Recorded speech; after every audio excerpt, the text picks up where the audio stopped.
Bonjour à toutes, bonjour à tous, bienvenue dans cette vidéo. Aujourd'hui, comme vous avez pu le voir au titre, à la miniature, etc., on va donc parler de Daredevil Born Again une nouvelle fois. En ce moment, on parle assez Marvel dans la chaîne, puisqu'il y a la vidéo qui sort dans quelques jours, ou même demain au moment où cette vidéo sort, sur les programmes de Marvel, du MCU, sur l'année 2025, parce que vous allez voir que cette année va être décisive pour le MCU, vous allez comprendre en voyant la vidéo, mais aujourd'hui, on va se concentrer sur la petite sortie médiatique, voilà, tout simplement, et bien du producteur, un petit peu de Marvel Télévision, en tout cas de celui qui chapeaute un peu toutes les séries et tout, au niveau de Marvel Studios.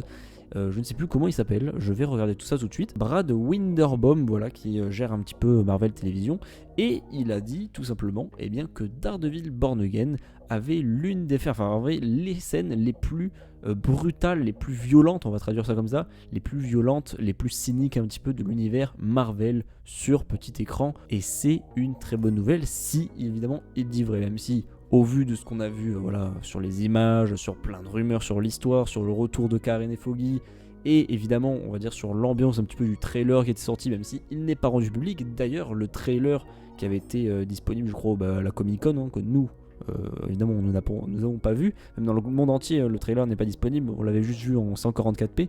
J'avais mis quelques extraits qui s'étaient fait striker directement je crois sur TikTok ou sur YouTube.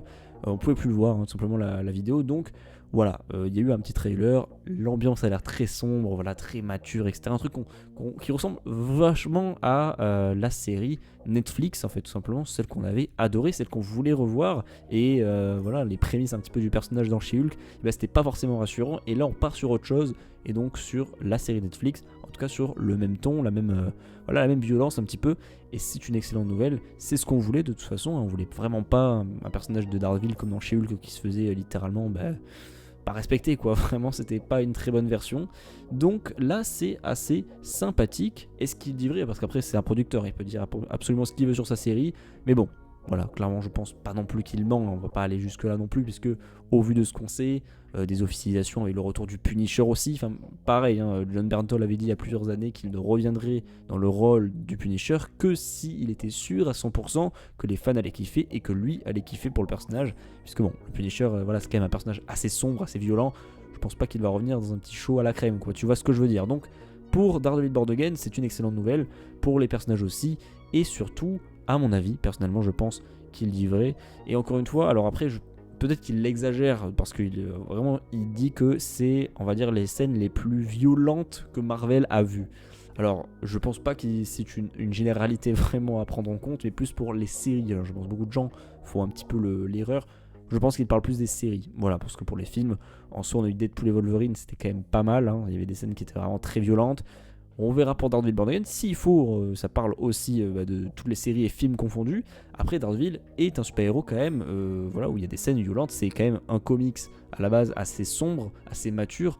Donc, ce serait quand même une excellente chose que il y ait effectivement cette violence-là.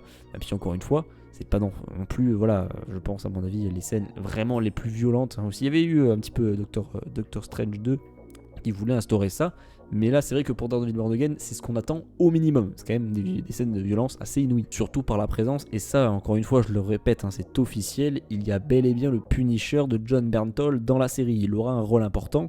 Donc évidemment, si Daredevil et le Punisher doivent faire un petit peu équipe, surtout contre évidemment Wilson Fisk, à mon avis c'est sûr et certain, on aura effectivement des scènes assez brutales, assez violentes. Donc encore une fois, c'est les dires un petit peu du producteur Brad Winderbaum. Encore une fois, j'ai son nom à côté au cas où je l'oublie. Mais voilà, donc personnellement, je trouve que c'est une très bonne nouvelle. J'en avais parlé déjà de la série quand il y avait eu un petit peu la D23 et la Comic Con, surtout la Comic Con. J'en avais parlé, j'avais dit effectivement, c'est quand même une très bonne nouvelle. Voilà les images qu'on a eues, un petit peu comment ils ont parlé de la série, le retour de Karen et Foggy, là vraiment ce qui était prévu à la base, c'est-à-dire je crois que la série devait faire 18 épisodes, je crois la première version de la série c'était un truc assez différent, et à mon avis ça se rapprochait plus d'un She-Hulk et pas vraiment d'une ambiance vraiment sombre et tout. C'est même ce qu'avait dit je crois Charlie Cox, il avait dit que ça allait pas du tout être, même Vincent D'Onofrio, je ne sais plus qui c'est qui avait dit ça, mais en tout cas il y a eu des déclarations comme quoi cette version là de Daredevil Born Again n'allait être pas du tout pareille par rapport à la série Netflix. Donc évidemment pas du tout une ambiance sombre, et ça faisait peur à beaucoup. Et depuis un petit peu ce coup de gueule, et surtout à mon avis après le déclin total du MCU, après Ant-Man et la Guêpe Quantumania, enfin Ant-Man Quantumania, juste, Ant-Man et la Guêpe ou Antoine, je sais plus comment ça, Antoine j'ai dit carrément, enfin bref, revenons à Daredevil, et donc surtout depuis ces moments-là, hein, et surtout depuis le coup de gueule énorme des fans et tout, et vu voilà l'audience qui a chuté littéralement avec le MCU, et bien du coup ils ont un peu restructuré tout ça en interne, avec notamment qu'il y ait beaucoup moins de projets à l'année et surtout sur une longue période. On l'a vu avec cette année 2024, au final je crois qu'il n'y a que 2 projets, c'est-à-dire qu'il y a Agatha Harkness, la série qui arrive, et il y avait Deadpool et Wolverine qui était le seul film de l'année. Je crois qu'il n'y a pas eu autre chose et qu'il n'y aura pas autre chose, donc ça veut dire quand même qu'il y a eu une grosse restructuration, j'ai vraiment du mal à le dire, et bien ça fait du bien au MCU, clairement ça va faire du bien. Là on va avoir un enchaînement avec les Thunderbolts, avec Daredevil Born Again, avec Captain America 4 et les 4 Fantastiques, ça va être sympathique, Blade peut-être, même si encore une fois on ne sait pas.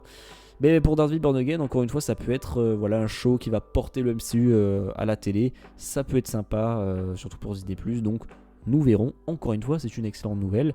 Je pense que là, ils sont sur le bon chemin. Voilà, le MCU. Je pense qu'il faut qu'ils restent dans ce truc et pas forcément dans voilà, la sortie à foison avec plein de spin-offs sur plein de personnages dont on se fout littéralement. Alors, encore une fois, je ne pointe absolument pas du doigt la série Agatha Harkness, même si on dirait, mais plutôt, on va dire, les...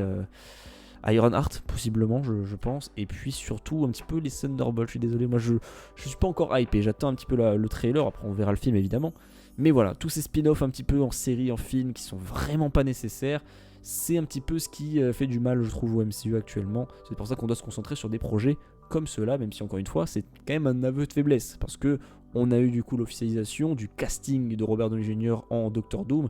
Là aussi, on repart un petit peu dans le passé avec du coup Iron Man, je pense, Robert Downey Jr. Et du coup, on oublie Kang, donc la nouveauté, la créativité, ce qui était vraiment prévu à la base.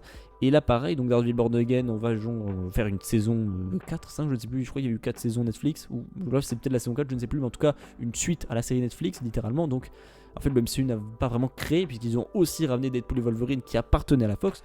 Donc, en fait, ils récupèrent des choses qui ont marché pour continuer leur saga et pas créer des choses nouvelles avec Kang, etc. Vous m'avez compris, de toute façon, on en a parlé, je vais pas refaire la vidéo. En tout cas, pour le MCU, on va dire, c'est bien, parce que ça va leur faire pas mal de monnaie, je pense. Et ça va être sympa pour les gens, parce que les gens vraiment attendent bien cette suite à Daredevil de la série Netflix, et donc attendent Daredevil Born Again, les 4 Fantastiques. Par contre, les 4 Fantastiques, là c'est un petit peu l'exception à la règle. Là par contre, je pense que ça peut être une nouveauté très intéressante au MCU. Mais bref, on va s'arrêter là. N'hésitez pas à me dire ce que vous en pensez en commentaire.